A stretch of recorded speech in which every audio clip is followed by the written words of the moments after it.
There was a 2014 study that showed that Fortune 500 companies were more likely to pick a female CEO if the company was struggling, basically setting women up for the big job, but to also fail. If they did well, fine. But if they failed, like, look, we have a female CEO while failing.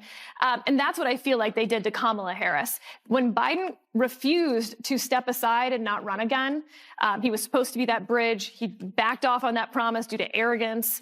And then he drops out after a catastrophic debate performance, and they set Kamala Harris up to fail. You'll recall this, Gem. That lefty firebrand Sarah Isker absurdly trying to blame Kamala Harris's epic flop on the DNC. And shockingly, no one's surprised since Kamala flopped hard. The woke brigade has fingered everyone but Harris for her miserable showing pre- and mid-race. And guess what? Bill Maher isn't buying this sad Harris spin. He tore it to shreds. No, you're saying 3 months wasn't long enough? It was too long. It was long enough. It was long enough. If they had a primary... It's not that they didn't have time to introduce. They met someone and didn't like them. If they had a primary, they wouldn't have picked her. And if they had, she would have been able to rough out those edges that then she basically has to start from scratch with a campaign team she didn't hire that didn't like her, right? It was his team. And so I wonder if that next Democratic person, maybe someone's not even on our radar yet. Because frankly, when you look at the history of who's, there's two types. The one who waited in line, who was next in line, and then there's the one who comes out. That's Obama. That's Clinton. That's Reagan to some extent. You know how the woke left works. They never admit loss. So Isker's flailing, grasping at straws. Months post-election, and Kamala Harris hasn't leveled up at all. Now, before we dive into the newest clip, here's Kamala Harris back in 2021 and one reason voters gave her the cold shoulder. To folks in this region who are thinking about making that dangerous trek to the United States-Mexico border, do not come. Do not come. The United States will continue to enforce our laws and secure our border. There are legal methods by which migration can and should occur. But we, as one of our priorities, will discourage illegal migration. And I believe if you come to our border, you will be turned back. The American public tasked her with a single mission to secure the border. Yet with communities overwhelmed and resources stretched thin, she offered a jaw-dropping empty plea from a foreign country. Her message, do not come. Do not come. It was a moment of stunning brazen denial, a direct order that was in reality a surrender.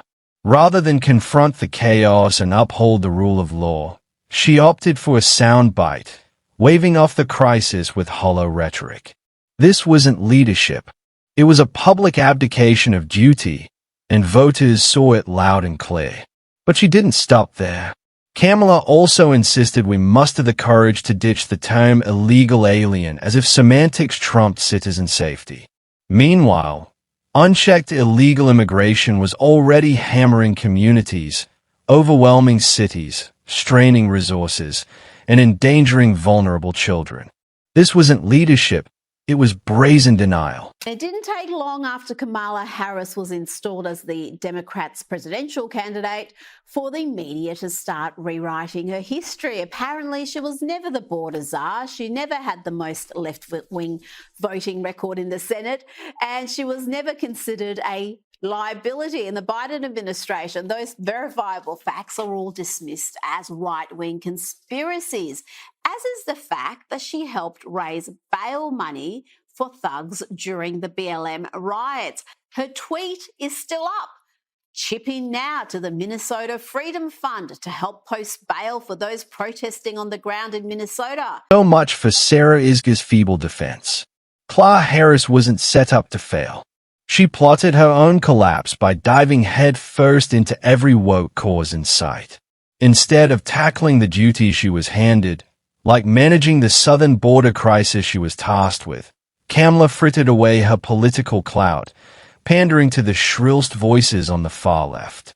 Rather than taking bold steps to secure the border, stop the chaos, and protect Americans, she was busy virtue signaling, tossing buzzwords around, and chasing applause from activists who care more about ideology than results.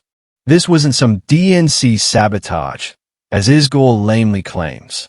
It was Harris's own failure to lead, prioritize, and execute. She wasn't undermined. She undermined herself. And the American public saw it loud and clear. Trump falsely accuses Harris of donating to Minnesota Freedom Fund, bailing out dangerous criminals. Not only did Kamala do just that, her tweet is still up. Chip in now to the Minnesota Freedom Fund to help post bail for those protesting on the ground in Minnesota. She posted that at the height of the BLM riots, and guess what? That link is still active. You can still donate, and there is Kamala's smiling face on the donation page. Yep, these were Kamala Harris's so-called accomplishments before the Democrats anointed her their 2024 ticket leader. And let's be real, they are hardly impressive. This is the same Kamala Harris who proudly raised money to bail out convicted criminals, people guilty of violent, horrific acts against innocent Americans. While families grieved and communities feared, Kamala took the side of the offenders, not the victims. And she did it all in full view of the nation, as if daring voters to forget. So when Sarah Isgor shows up with a laughable claim that the DNC somehow set Kamala up to fail, the facts tell another tale. Kamala didn't need any help flopping. She did it brilliantly all on her own. Her record of reckless choices and terrible judgment was a disaster recipe, and the American public saw it crystal clear. A group that Vice President Kamala Harris urged followers to support helped free an alleged domestic abuser who is now accused of murder.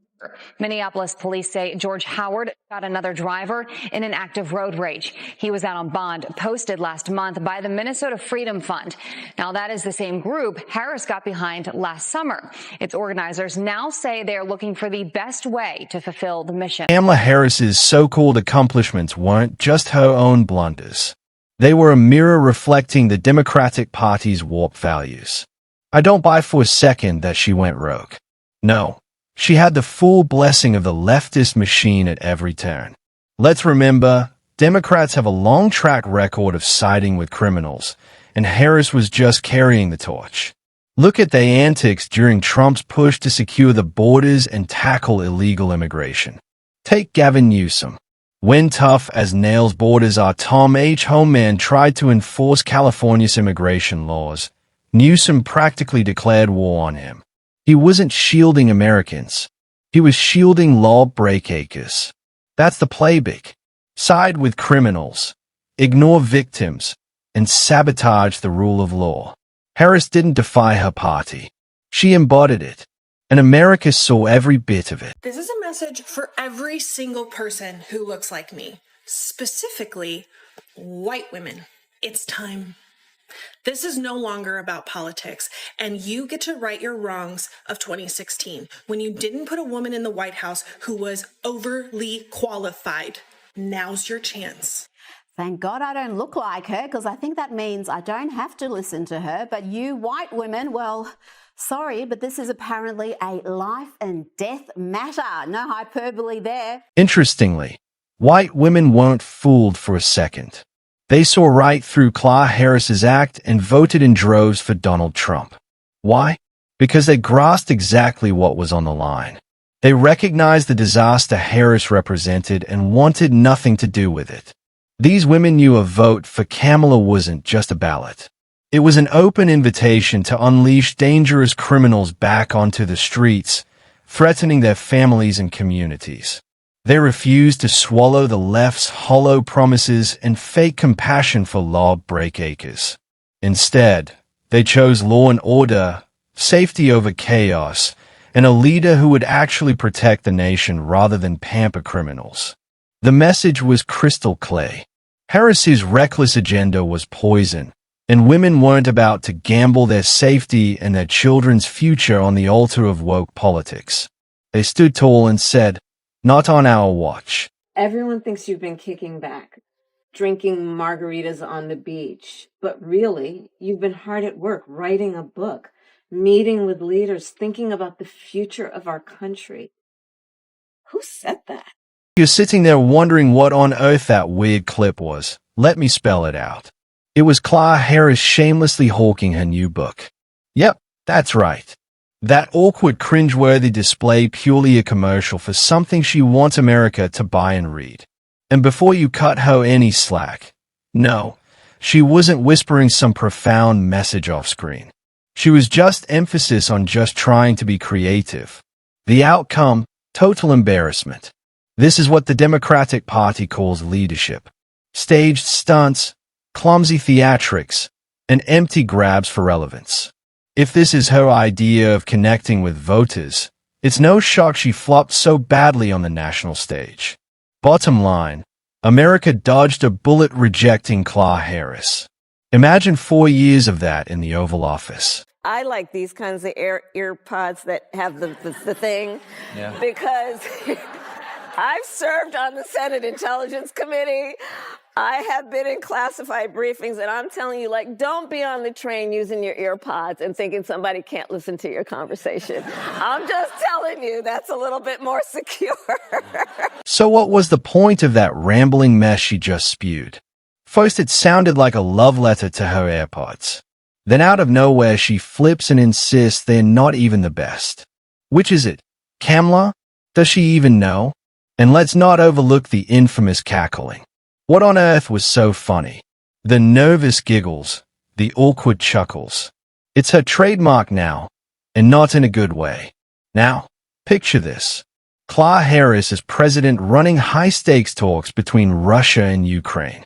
Instead of calm leadership, you'd get random word salads, baffling contradictions, and that grating, ill-timed laugh echoing through the room. Disaster is an understatement. World leaders would be flummoxed. America's credibility would crumble, and our enemies will be laughing harder than she does. This isn't statesmanship. It's a train wreck waiting to happen. Thank God voters saw it before it was too late.